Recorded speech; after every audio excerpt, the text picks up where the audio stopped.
The US government shutdown drags into a third day, but Wall Street is at record highs. Wall Street indexes chalked up record closing highs again on Thursday as traders bet heavily on another Fed cut at the end of this month. AI stocks continue to drive the market up while more consumer-facing companies lag behind.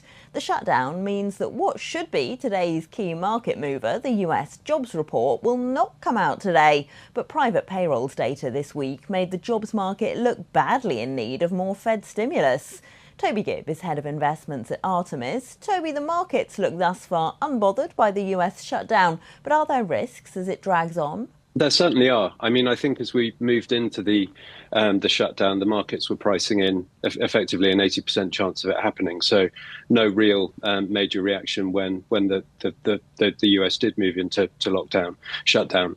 But I think as things go on, I think if we have a relatively short shutdown, 3 to 7 days, I think the impact on GDP on markets will be relatively limited. If it is to extend beyond that into weeks, then that does have a more significant impact on GDP. And as you mentioned, it does mean that more data releases won't be coming out, and that makes life much harder for the Fed when they come to meet at the end of the month. It certainly does. If the shutdown drags on until the Fed meeting, might it change their decision? Will they be more hesitant without that updated jobs number, for example? It certainly makes their life more difficult. We've seen quite volatile data, particularly in the jobs market over the last few months. The BLS data, but also ADP data has been quite volatile. You've seen quite significant revisions.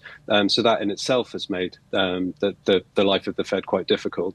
But if we have a period where, today we're not going to get any jobs data, if that's going to be delayed, but potentially they won't see anything for some time. We also have CPI data supposedly at the middle of the month. If the shutdown were to extend that long, then there'd be even less data for the Fed to sort of pin their hats on.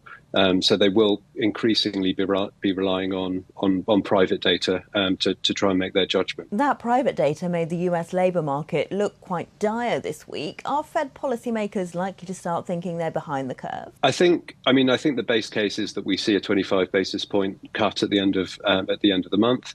That's pretty much baked in at the moment in terms of sort of market expectations. I think pricing in 23 basis points at the moment. So, pretty much baked in. And I think if we continue to see other data sources, I think, the Fed will be looking at whatever data they can, whether that's LinkedIn data or others, to get a gauge on what's happening in the labour market. For the moment, we're still seeing big market gains, though, and still heavily driven by AI. We're not seeing much broadening out. Should that worry investors? I think so, yes. As you say, the big market moves over the last few days have been very much driven by tech.